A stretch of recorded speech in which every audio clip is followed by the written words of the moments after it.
हरे कृष्णा। तो अभी हम भगवद गीता के 6ठे अध्याय के अंतर्गत श्लोक संख्या 20, 21, 22, 23 पर विचार करेंगे।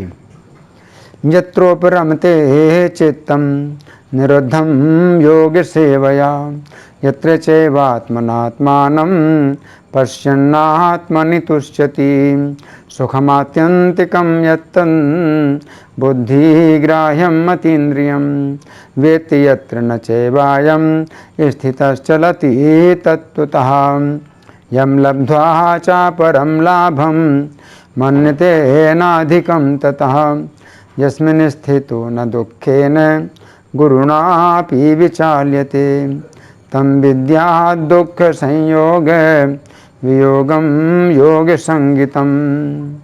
तो यहाँ पर भगवान कह रहे हैं यत्र उपरमते चित्तम, जिस समय उपरमते चित्तम यानी चित्त उपराम हो जाता है, यानी स्थिर हो जाता है।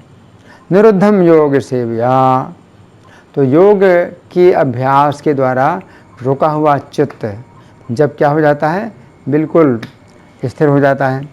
यत्र चैवात्मनात्मानं पश्यन्नात्मनि तुष्यति, और जिस समय आत्मना आत्मानं पश्यन्, तो अपने द्वारा अपने को ही देख करके अपने अंदर ही संतुष्ट होता है। सुखमात्यंतिकम यत्तन् बुद्धिग्राह्यम् अतीन्द्रियम्, और जो आत्यंतिक सुख है जो कि शुद्ध बुद्धि के द्वारा ही ग्रहण किया जाता है और इंद्रियों से अतीत है। व्यक्ति जब उस आत्यंतिक सुख को जानता है, व्यक्ति यत्र न चैवायं स्थितश्चलति तत्त्वतः, और जिस स्थिति में वो स्थित होकर के फिर तत्व से विचलित नहीं होता है। यम लब्ध्वा चापरम लाभम मन्यते नाधिकम ततः, जिसको प्राप्त करके उससे बढ़कर के और दूसरा लाभ वो नहीं मानता है। यस्मिन् स्थितो न दुःखे न गुरुणापि विचाल्यते, जिसमें स्थित होकर के वो बड़े भारी दुख से भी विचलित नहीं होता है। तम विद्यात् दुःख संयोग वियोगम योग संगीतम, उस योग को जानना चाहिए जो कि दुख के संयोग से बिल्कुल वियोग है, जिसमें दुख के संयोग का बिल्कुल वियोग प्राप्त हो जाता है। अब हम सुनेंगे प्रभुपाद तात्पर्य में क्या लिखते हैं। श्रील प्रभुपाद की जय। योगाभ्यास से मनुष्य भौतिक धारणाओं से क्रमशः विरक्त होता जाता है, ये योग का प्रमुख लक्षण है। इसके बाद वह समाधि में स्थित हो जाता है, जिसका अर्थ ये होता है कि दिव्य मन का बुद्धि के द्वारा योगी अपने आप को परमात्मा समझने का भ्रम ना करके परमात्मा की अनुभूति करता है। योगाभ्यास बहुत कुछ पतंजलि की पद्धति पर आधारित है। कुछ अप्रामाणिक भाष्यकार जीवात्मा तथा परमात्मा में अभेद स्थापित करने का प्रयास करते हैं और अद्वैतवादी इसे ही मुक्ति मानते हैं, किंतु वे पतंजलि की योग पद्धति के वास्तविक प्रयोजन को नहीं जानते। पतंजलि पद्धति में दिव्य आनंद को स्वीकार किया गया है, किंतु अद्वैतवादी इस दिव्य आनंद को स्वीकार नहीं करते, क्योंकि उन्हें भ्रम है कि इससे कहीं उनके अद्वैत बाद में बाधा उपस्थित ना हो जाए। अद्वैतवादी ज्ञान तथा ज्ञाता के द्वैत को नहीं मानते, किंतु इस श्लोक में दिव्य इंद्रियों द्वारा अनुभूत दिव्य आनंद को स्वीकार किया गया है। इसकी पुष्टि योग पद्धति के विख्यात व्याख्याता पतंजलि मुनि ने भी की है। योग सूत्र 3:34 में महर्षि कहते हैं, पुरुषार्थ शून्यानाम गुणानाम प्रतिप्रसभा कैवल्यम स्वरूप प्रतिष्ठा वा चिति शक्ति रीति। ये चित्त शक्ति या अंतरंगा शक्ति दिव्य है। पुरुषार्थ का तात्पर्य धर्म अर्थ काम तथा अंत में परब्रह्म से तादात्म्य या मोक्ष है। अद्वैतवादी परब्रह्म से इस तादात्म्य को कैवल्यम कहते हैं, किंतु पतंजलि के अनुसार कैवल्यम वह अंतरंगा या दिव्य शक्ति है जिससे जीवात्मा अपनी स्वाभाविक स्थिति से अवगत होता है। भगवान चैतन्य के शब्दों में यह अवस्था चेतो दर्पण मार्जनम, अर्थात मन रूपी मलिन दर्पण का मार्जन यानी शुद्धि है। ये मार्जन वास्तव में मुक्ति या भव महादावाग्नि निर्वापणम है। प्रारंभिक निर्वाण सिद्धांत भी इस नियम के समान है। भागवत में 2.6 इसे स्वरूपेण व्यवस्थिति ही कहा गया है। भगवत गीता के इस श्लोक में भी इसी की पुष्टि हुई है। निर्वाण के बाद आध्यात्मिक कार्यकलापों की या भगवत भक्ति की अभिव्यक्ति होती है, जिसे कृष्ण भावनामृत कहते हैं। भागवत के शब्दों में स्वरूपेण व्यवस्थिति ही जीवात्मा का वास्तविक जीवन यही है। भौतिक दूषण से आध्यात्मिक जीवन के कलमशयुक्त होने की अवस्था माया है। इस भौतिक दूषण से मुक्ति का अभिप्राय जीवात्मा की मूल दिव्य स्थिति का विनाश नहीं है। पतंजलि भी इसकी पुष्टि इन शब्दों से करते हैं, कैवल्यम स्वरूप प्रतिष्ठा वा चिति शक्ति रीति। ये चिति शक्ति या दिव्य आनंद ही वास्तविक जीवन है। इसका अनुमोदन वेदांत सूत्र में 1:12 इस प्रकार हुआ है, आनंदमयोभ्यासात। ये चिति शक्ति ही योग का परम लक्ष्य है और भक्ति योग द्वारा इसे सरलता से प्राप्त किया जाता है। भक्ति योग का विस्तृत विवरण 7वें अध्याय में किया जाएगा। इस अध्याय में वर्णित योग पद्धति के अनुसार समाधियाँ 2 प्रकार की होती हैं, संप्रज्ञात तथा असंप्रज्ञात समाधियाँ। जब मनुष्य विभिन्न दार्शनिक शोधों के द्वारा दिव्य स्थिति को प्राप्त होता है तो ये कहा जाता है कि उसे संप्रज्ञात समाधि प्राप्त हुई है।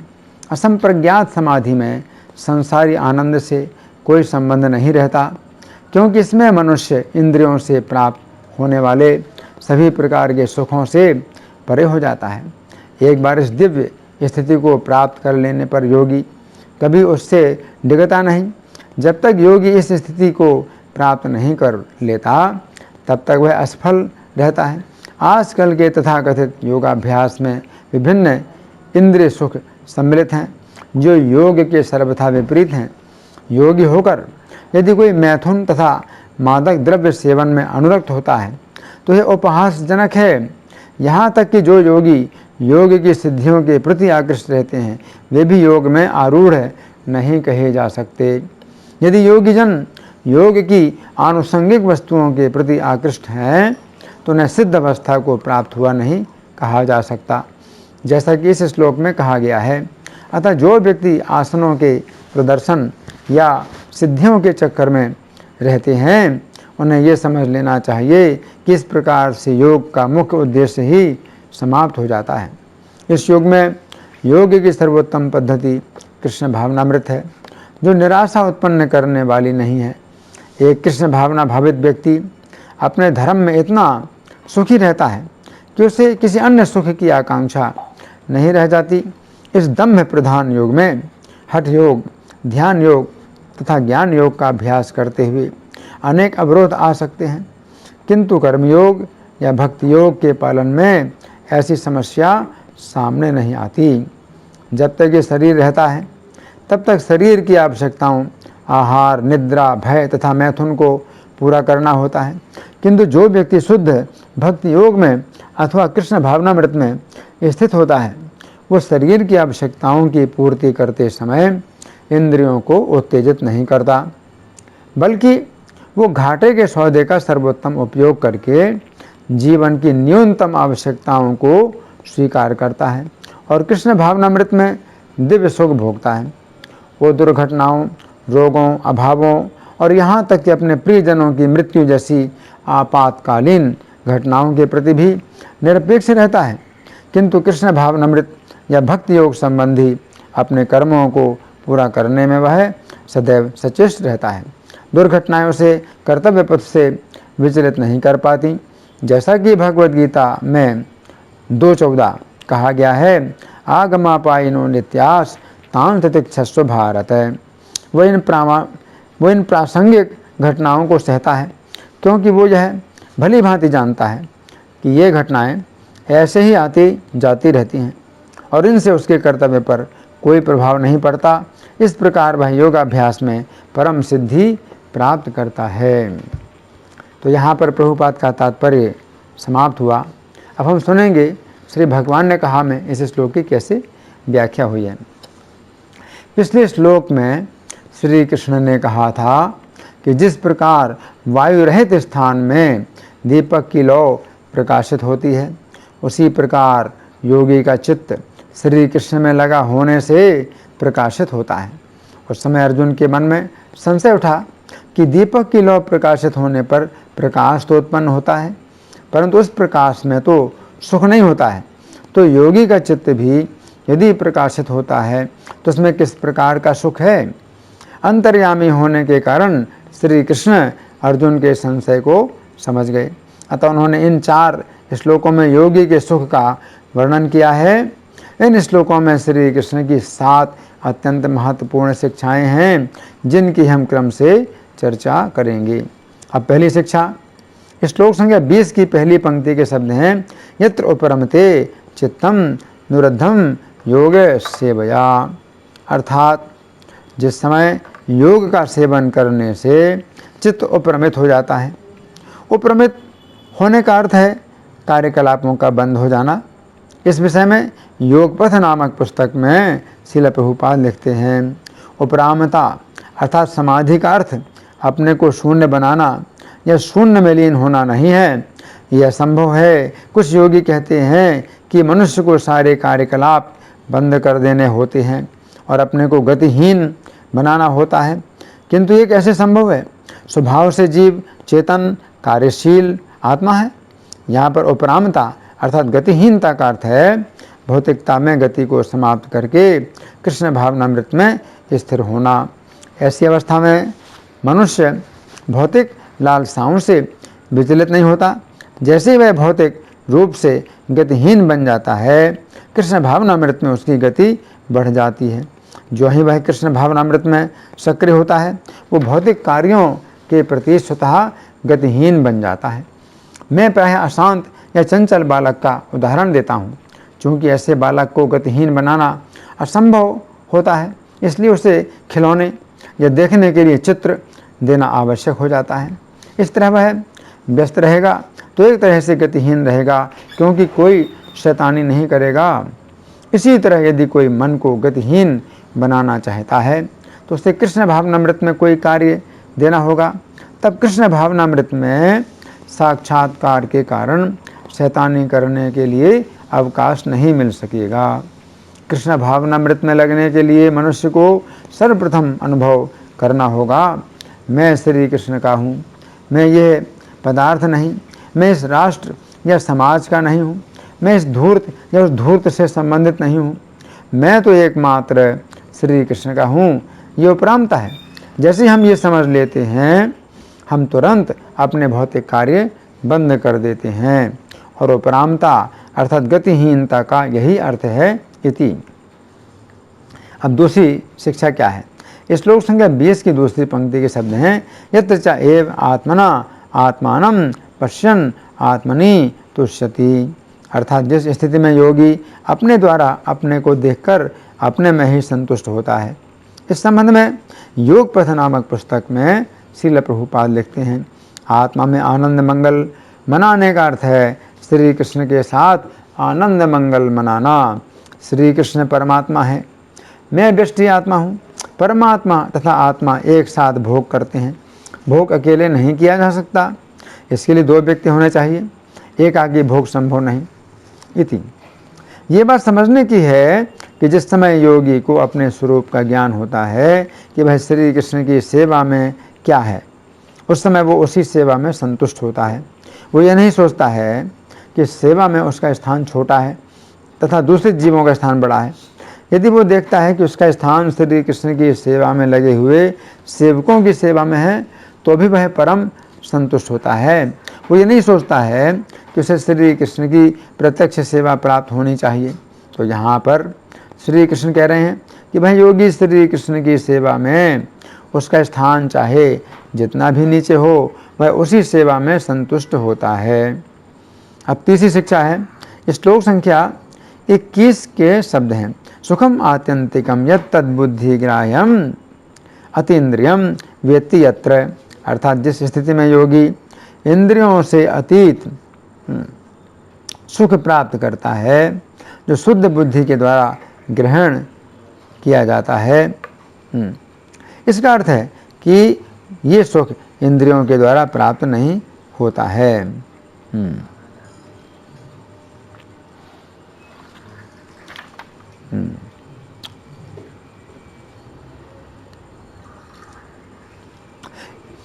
इस श्लोक के तात्पर्य में श्रील प्रभुपाद लिखते हैं, इस श्लोक में दिव्य इंद्रियों के द्वारा अनुभूत दिव्य आनंद को स्वीकार किया गया है। इसकी पुष्टि योग पद्धति के विख्यात व्याख्याकार पतंजलि मुनि ने की है। इति भक्ति रसामृत सिंधु नामक ग्रंथ में लिखा है, श्री कृष्ण से प्रेम के आदान प्रदान में जिस विशेष प्रेममयी मनोवृत्ति का आस्वादन किया जाता है वह रस कहलाता है। यदि ये स्थिति हमारे अनुभव के सर्वथा परे है, किंतु श्रील रूप गोस्वामी के पद चिन्हों का अनुसरण करते हुए यथासंभव व्याख्या की जाएगी। भक्ति से प्राप्त होने वाले आनंद की विविध भावनाओं को भक्ति रस कहा जाता है। ये दिव्य रस सामान्य जनों के द्वारा भोग्य नहीं है। वस्तुतः परम पुरुष के सानिध्य से प्राप्त होने वाला दिव्य आनंद निर्विशेष ब्रह्म की अनुभूति से प्राप्त होने वाले आनंद से कहीं बढ़कर है, क्योंकि इसमें भगवान के नित्य स्वरूप से प्रत्यक्ष भेंट होती है। निर्विशेषवादियों को भगवान की लीलाओं के श्रवण से उनके सानिध्य का दिव्य सुख प्राप्त नहीं हो पाता, इसलिए उन्हें भगवत गीता की कथा से आस्वाद्य दिव्य आनंद प्राप्त नहीं हो सकता, जहाँ भगवान स्वयं अर्जुन से बात करते हैं। कुछ महात्माओं ने तपस्या के पश्चात भगवान विष्णु के चतुर्भुज दिव्य रूप का दर्शन किया तो उन्होंने कहा, नील रंग वाले चतुर्भुज भगवान समस्त आनंद के आगार एवं हमारे प्राण के केंद्र बिंदु हैं। जब हम विष्णु के शाश्वत स्वरूप का दर्शन करते हैं तो अनेक अन्य परमहंसों के साथ हम भी भगवान के सौंदर्य पर तुरंत मुग्ध हो जाते हैं। इति तो यहाँ पर श्री कृष्ण कह रहे हैं कि योगी श्री कृष्ण के रूप का अपने ध्यान में दर्शन कर अत्यंत सुख का अनुभव करता है। अब चौथी शिक्षा क्या है?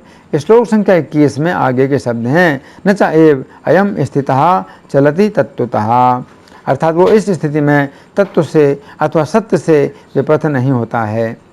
इस श्लोक के तात्पर्य में श्रील प्रभुपाद लिखते हैं, एक बार इस दिव्य स्थिति को प्राप्त कर लेने पर योगी कभी उससे डिगता नहीं। जब तक योगी इस स्थिति को प्राप्त नहीं कर लेता तब तक वो असफल रहता है। आजकल के योगाभ्यास में इंद्रिय सुख सम्मिलित है, जो योग के सर्वथा विपरीत है। योगी होकर यदि कोई मैथुन तथा मादक द्रव्य सेवन में अनुरक्त होता है तो यह उपहासजनक है। यहाँ तक कि जो योगी योग की सिद्धियों के प्रति आकृष्ट रहते हैं वे भी योग में आरूढ़ नहीं कहे जा सकते। अतः जो व्यक्ति आसनों के प्रदर्शन या सिद्धियों के चक्कर में रहते हैं उन्हें ये समझ लेना चाहिए कि इस प्रकार से योग का उद्देश्य ही समाप्त हो जाता है। इति तो यहाँ पर श्री कृष्ण कह रहे हैं कि योगी इस स्थिति में तत्व से डिगता नहीं, अर्थात वो तत्व से जान लेता है कि वह श्री कृष्ण का शाश्वत दास है। इस प्रकार वह श्री कृष्ण की सेवा से कभी दूर नहीं जाता है। अब पांचवी शिक्षा है। श्लोक संख्या 22 की प्रथम पंक्ति के शब्द हैं, यम लब्धा च अपरम लाभम मन्यते न अधिकम ततः, अर्थात योगी इस स्थिति को प्राप्त करके इससे अधिक कोई भी लाभ नहीं मानता है। भागवत 3:29-13 में कपिल देव माता देवहूति से कहते हैं कि शुद्ध भक्त श्री कृष्ण की सेवा के अतिरिक्त सालोक्य मुक्ति, सारष्टि मुक्ति, सामीप्य मुक्ति, सारूप्य मुक्ति अथवा सायुज्य मुक्ति, इन 5 प्रकार की मुक्तियों में से कोई भी मुक्ति नहीं चाहते हैं, क्योंकि वे श्री कृष्ण की सेवा से बढ़कर कोई भी लाभ अधिक नहीं मानते हैं। श्री कृष्ण की सेवा को छोड़कर भक्त भगवान से तदाकार होना नहीं चाहता, जैसा कि निर्विशेषवादी अथवा ध्यानी लोग कामना करते हैं। शुद्ध भक्त को परमेश्वर के साथ एक होना स्वप्न में भी नहीं सूझता। वो ब्रह्म तेज में लीन होने को नरक से भी निकृष्ट मानता है। श्री चैतन्य अपने शिक्षाष्टक के 4थे श्लोक में कहते हैं कि हे श्री कृष्ण, मैं आपकी अहेतु की सेवा के अतिरिक्त न तो धन चाहता हूँ, न अनुयायियों को चाहता हूँ, न सुंदर स्त्री चाहता हूँ और न ही विद्वत्ता चाहता हूँ, क्योंकि आपकी सेवा से बढ़कर अन्य कोई भी लाभ नहीं है। तो यहाँ पर श्री कृष्ण कह रहे हैं कि योगी श्री कृष्ण की सेवा से बढ़कर अन्य कोई भी लाभ नहीं मानता है। अब 6ठी शिक्षा है, श्लोक संख्या 22 की दूसरी पंक्ति के शब्द हैं, यस्मिन् स्थिता न दुखे न गुरुणा अपि विचाल्यते, अर्थात इस स्थिति में वह बड़े भारी दुख से भी विचलित नहीं होता है। इस संबंध में योगपथ नामक पुस्तक में श्रील प्रभुपाद लिखते हैं, यदि मनुष्य को यह विश्वास हो जाए कि मैं श्री कृष्ण का दास हूँ तो वह बड़ी से बड़ी कठिनाइयों के बीच में भी विचलित नहीं होता है, क्योंकि वह जानता है कि श्री कृष्ण सुरक्षा प्रदान करेंगे। यही शरणागति या आत्मसमर्पण है। यदि श्री कृष्ण हमारी रक्षा नहीं करते तो हमें कोई भी नहीं बचा सकता। जब व्यक्ति पूर्णतया श्री कृष्ण की शरण ग्रहण करता है तो वह सुखी बन जाता है, क्योंकि वह जानता है कि स्थिति चाहे जैसी हो, श्री कृष्ण उसकी रक्षा करेंगे। वो उस बालक की भांति है जो पूरी तरह माता पिता पर आश्रित होने से आश्वस्त रहता है कि वे उसकी रक्षा करेंगे।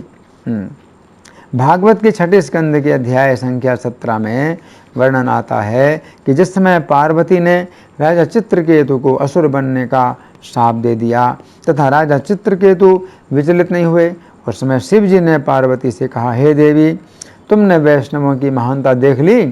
नारायण की सेवा में लगे हुए भक्तजन जीवन की किसी भी अवस्था से भयभीत नहीं होते।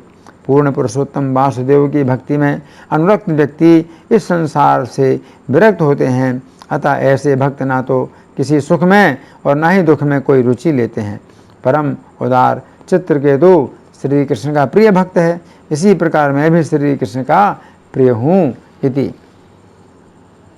अब 7वीं शिक्षा है, श्लोक संख्या 23 के शब्द हैं, तम विद्यात दुख संयोग वियोगम योग संगीतम, अर्थात उस योग को जानना चाहिए जिसमें दुखों के संयोग का वियोग हो जाता है।